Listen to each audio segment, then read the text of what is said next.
I-share ko lang, no? I-share ko lang yung computation na ginawa ko dun sa 5-unit sale.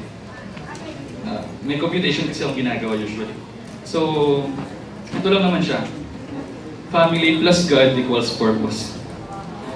So, hindi ko mararating to kung hindi dahil doon sa computation na yun.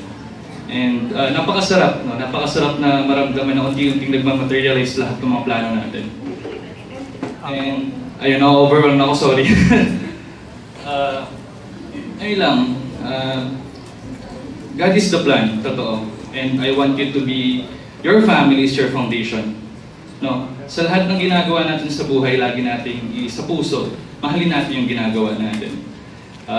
Kaya naging foundation ko yung family is, when I was a grade schooler, no, I saw my mom and my father. They are exhausted, emotionally, physically, financially. So at that time, wala pa akong magawa. Bata pa ako nun.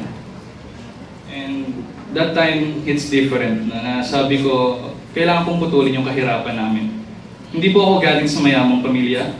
Wala akong connection na may papagmalaki. But definitely, I will ensure you na doon din ako ang, with the help of God, i-achieve ko lahat ng yun at matutulungan ko yung family ko. And, ayun, ngayon, hanggat maaari, binibilisan ko. Sabi ng puso ko, bilisan mo, pero sabi ng utak mo, dahan-dahan lang. But we can buy time. No? Hindi natin kayang bilhin yung oras. Sa lahat ng tao nandito, after this, no, I want you to express your love with your family. No?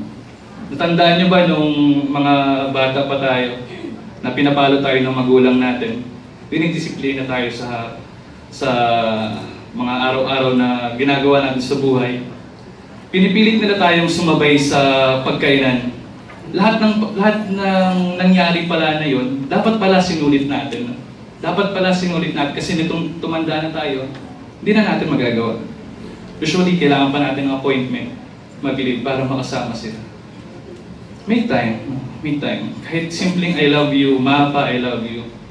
Kasi, yun nga, hindi pala siya ganun nakadali sa sitwasyon natin na may sarili-sarili na tayong buhay. Mahalin natin sila. Yun, simpleng kamusta lang, mapapasaya natin sila. And ayun, dinededicate ko itong award na to my family, my daughter. Especially, sayang wala po si Broker Nick and si Broker Nick. Si Broker Ann pala, si Broker Ann and si Broker Nick, nasa ibang bansa sila ngayon. But this is for you. Hindi ko magagawa to ng hindi dahil sa inyo. Sa mga late nights na nag-i-inquire ako, nagpapatulong ako, maraming salamat po. And to Broker Richard and Broker Nikki, thank you for this wonderful group. No? It gives purpose, another purpose for me to live. And ayun lamang po, thank you po Yaslan, and maraming salamat po. Good morning Yaslan. Good morning! Namiss ko to. Kasi medyo matagal-tagal po akong nakabalik dito. Hanapin ko muna yung aking COVID.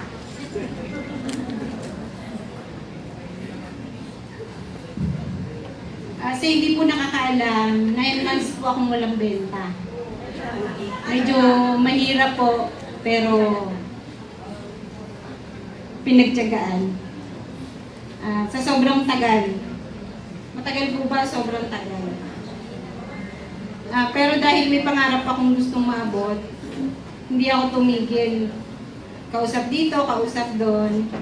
Nasa mindset na 1 million kada buwan. At least 1 million a month. Sabi ko sa sarili ko, kahit nung nagsisimula pa lang ako, kahit 1 million, Lord, basta wag lang akong masiro. Kasi may pangarap ako para sa pamilya ko, may pinag-aaral ako. Kumbaga, naka-mindset yung 1 million, naka-mindset din yun para sa pag-aaral ng mga anak ko. Pag hindi nakabenta, alam na. Hindi madali. Hindi madali ang ma-zero sales a month. Pero hindi lahat ng bagay nakukuha natin agad-agad. Hindi ko man siya nakuha agad-agad, hindi pa rin ako nawala ng pag-asa na darating ang panahon na para sa akin. Maaring na-busy lang si Lord sa ibang tao, maaring na-busy kay Sis Alma, na-busy kay Sis Jo, na-busy kay Joy. Kaya sabi ko, darating ang panahon, mapapansin din ako ng Lord.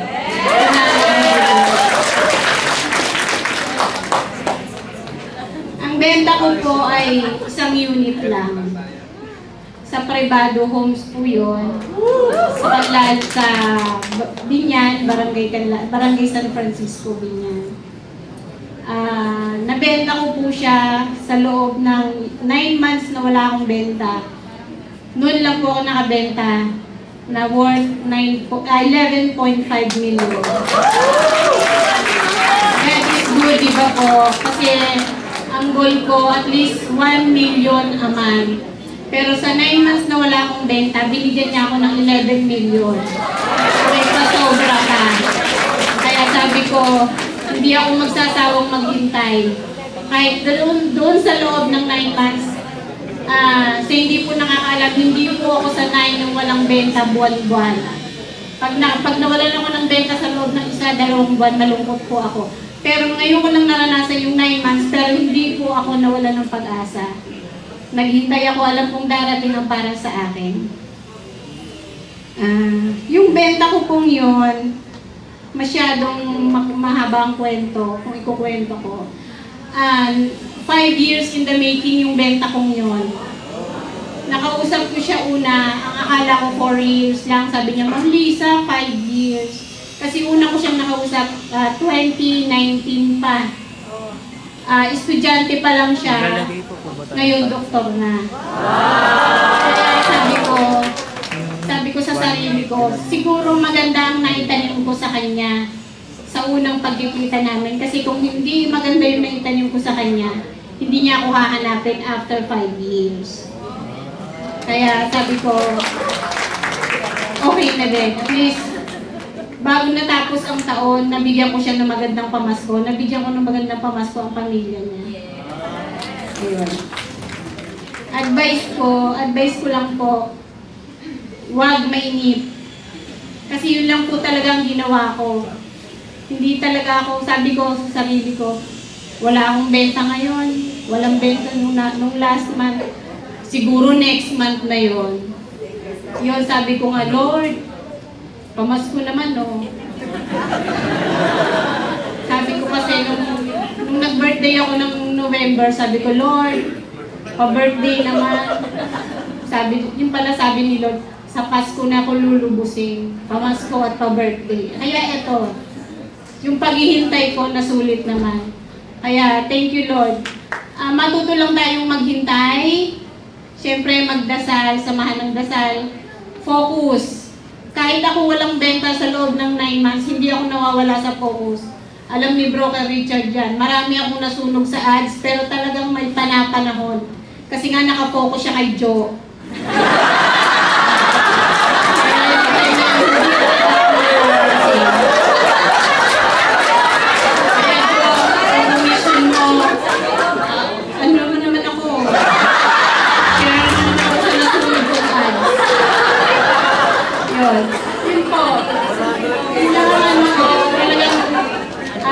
Maghintay lang po tayo kasi sabi nga ni Bro Manini, lahat tayo blessed.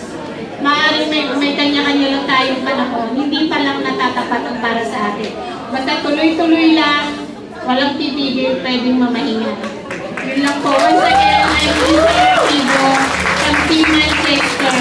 Shout out po sa akin nag-iisang team member. Kasama ka dyan. Ang dami namin. Ayun, sa dulo. Nadala-dalawa kami na late pa. Good morning, Yes Land family. So, i-share ko lang yung ginawa ko last month, tsaka tips na rin para sa ating lahat. Bakit ko nakakuha ng 5 units na nagbigay sa akin ng top 2 sales unit, tsaka top 7 sa month of December. So, action. So, yun talaga ginawa ko, yung action. So, i-define ko na lang yung letter by letter ng actions. So, A, action. Yun talaga eh. Kailangan mag-take tayo ng action. Kung wala tayong ginagawa sa business natin, for sure wala tayong sales. So no actions, no sales, no results. Then next is yung C, consistent. So dapat consistent tayo sa ginagawa natin. So consistent tayo everyday. So everyday dapat nagpo-post tayo everyday. Meron tayong kinakausap. Kasi kung wala tayong kakausapin, walang mag-lead sa atin ng sales. Then, everyday, pag-aaralan natin yung ating project. So, consistent mong pag-aaralan yung project na i-offer mo doon sa mga client mo. Kaya, para consistent na meron kang benta monthly, dapat consistent yung ginagawa mo everyday. The next is yung T for time. Napakalaga po na mag-spend po tayo ng time sa business natin. So, time. So, yung time po, gaya nung pag-attend natin dito ng sisling. So, magbigay po tayo ng oras na mag-attend ng sisling kasi marami po tayong matututunan dito. Learnings, tips, techniques na sinishare ng mga top seller natin. So, napaka-importante sa isang business na meron kang binibigay na time. Kapag wala kang binigay na time sa business mo, ibig sabihin, natutulog yung business mo. So, pag natulog yung business mo, wala ka ring sales, wala ka ring benta. The next po is initiative. So, napakalaga na magmula sa atin yung meron tayong pagkukusa. Pagkukusa ng pag-aralan natin yung project. So, di ba napakalaga kasi yung meron kang mastery of the project. Napakahirap magbenta kung wala kang master sa isang project.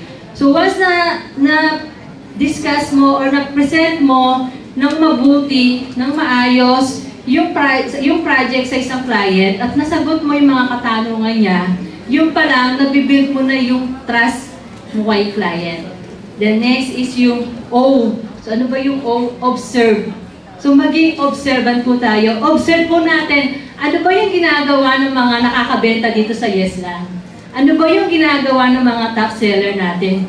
Sabi nga ni Broker Nikki, copy winners. So gayahin po natin. Copyin po natin yung mga ginagawa ng mga successful people dito sa Yesland.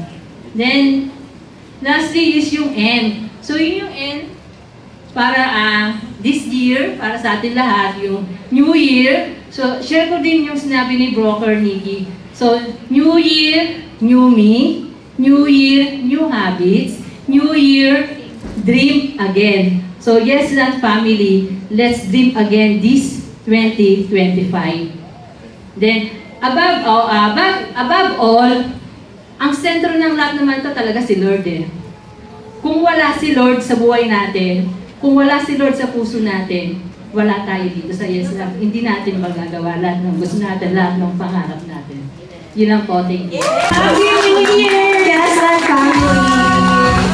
So, kamusta po kayo? Sabi nga nila, the real estate business is not for the faint-hearted, and I couldn't agree more. The road to becoming the top seller was never easy, but looking back, I realized that every challenge and every success was a step that brought me here. Nandiyan na tayo sa punto na kung saan tinatanong tayo, paano ba maging top seller? Ang sagot ko po dyan, hindi po yan magic. It's a combination of hard work, determination, consistency, and dasal kay Lord. Actually, special po yung benta ko ngayong December.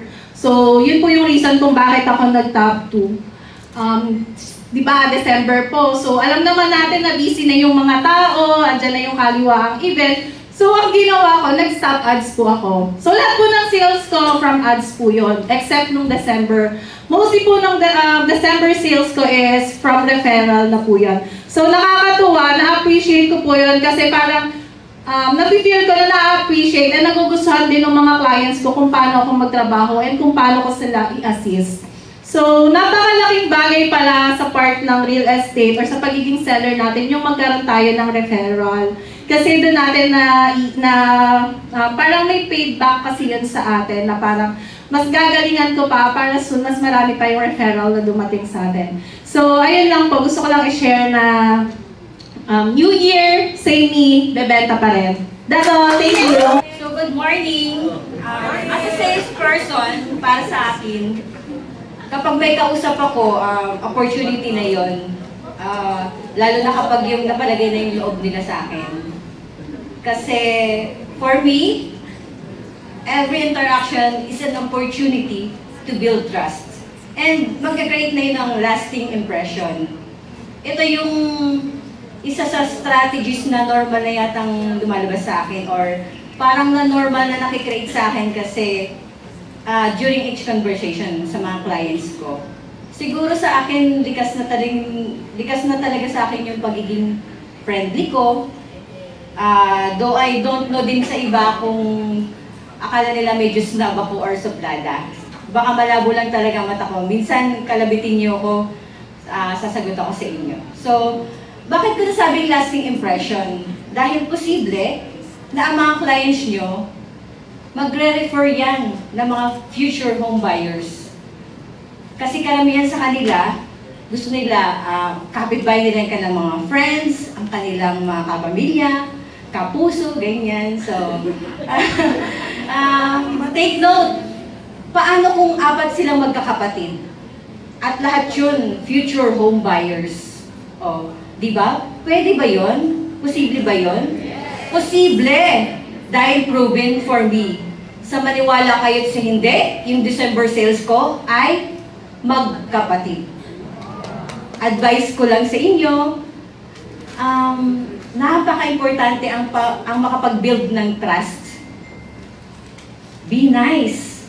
Huwag ding ngiting aso kasi minsan ramdam yan ng client. Let it flow in a natural way. Huwag din maging pushy masyado kasi ito yung binago ko sa pakikipag-usap ko sa clients ko. Dahil si client na mismo, mabibigla ka na lang yan. I-chat ka na lang niya kapag na-build mo na yung rapport. So, for me, happy customers is always the best. Diba? Happy customers. So, ulitin din natin, remember, mission before commission. So, just serve with empathy. Deliver with excellence. And watch the loyalty turn into referrals. So, I hope you learned something. This is Alma. This is Miss A. Alma Bibeltan from Stronger Team Jerusalem #1.